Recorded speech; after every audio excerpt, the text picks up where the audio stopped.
আমাদের একটি শুধু দাবি ছিল, আমাদের ভারপ্রাপ্ত চেয়ারম্যান শুধু একটি দাবি সেই ব্রিটিশ সরকারকে জানিয়েছিল। দাবিটি হলো যে একটা অন্তর্বর্তীকালীন নিরপেক্ষ নির্দলীয় সরকারের অধীনে নির্বাচন দিয়ে যেই দল ক্ষমতায় আসে সেই দলের হাতে ক্ষমতাটা দেওয়া, দেশ পরিচালনা করা। এই একটি শুধু তারেক রহমান সাহেব, আমাদের ভারপ্রাপ্ত চেয়ারম্যান সাহেব সারা বাংলাদেশের মানুষকে ঐক্যবদ্ধ করেছিলেন। আমরা বলি নাই বা ভারপ্রাপ্ত চেয়ারম্যান বলে নাই যে আমাকে ভোট দেন, আমরা বলি নাই ক্ষমতা থেকে ছেড়ে বিএনপিকে ক্ষমতা দেন। আমরা বলেছিলাম অন্তর্বর্তী সরকার নির্দলীয় নিরপেক্ষ হবে, এদেশের জনগণ ভোটের অধিকার পাবে, ভোট কেন্দ্রে যাবে এবং ভোট দিয়ে তার মনের মতো সরকারকে গঠন করবে, যে সরকার এ দেশ পরিচালনা করবে। আর এর জন্য আমাদের কি করতে হলো? এই ব্রিটিশ সরকারের ভিত কেঁপে গেল, ভয় পেল। ভয় পাওয়ার পর কি করলো?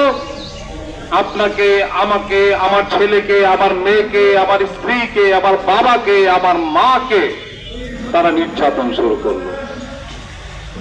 কাউকে তো গুপ্ত হত্যা করে দিল, কাউকে নিখোঁজ করে ফেললো। তাদের বাবা মা, স্ত্রী, কন্যা তার লাশটি পর্যন্ত খুঁজে পেল না। দাবি কিন্তু একটা, তেমন কিছু একটি দেশের গণতন্ত্র রাখার জন্য যে দাবিটি সবচেয়ে বেশি প্রয়োজন, তারেক রহমান সাহেব তার দলকে সে নির্দেশনা দিয়েছিল। সে নির্দেশনা বাস্তবায়িত করতে গিয়ে আজকে মোর্চা মোর্শেদ আলাল,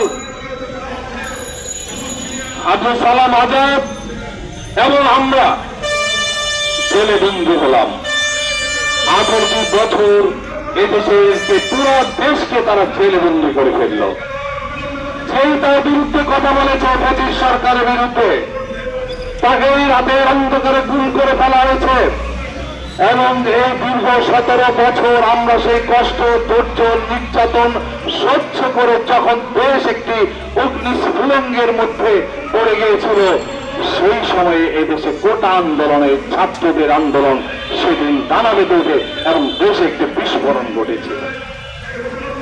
সেই বিস্ফোরণে ব্রিটিশ আওয়ামী সরকার ছাত্র জনতার গণঅভ্যুত্থানের মাধ্যমে এদেশ থেকে পালাতে বাধ্য হয়েছিল, সেটা বাংলাদেশের ইতিহাসে আমরা কখনো দেখিনি।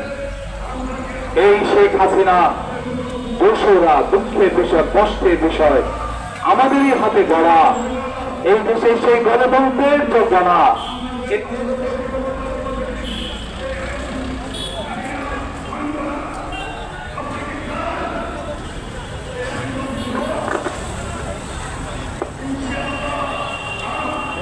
পারবেন না ভাই ভাই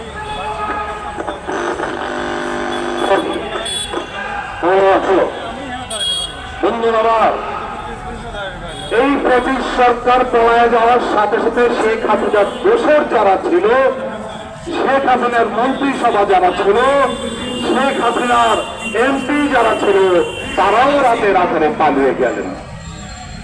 জনগণের বিস্ফোরণে, ছাত্র জনতার আন্দোলনে সেদিন বাংলাদেশ জাতীয়তাবাদী দল, তার ছাত্র সংগঠন, যুব সংগঠন, যা আছে অন্যান্য অঙ্গ সংগঠন, সেদিন ওই ছাত্র জনতার সাথে ঐক্যবদ্ধ রাজপথ সেদিন দখল করেছিল।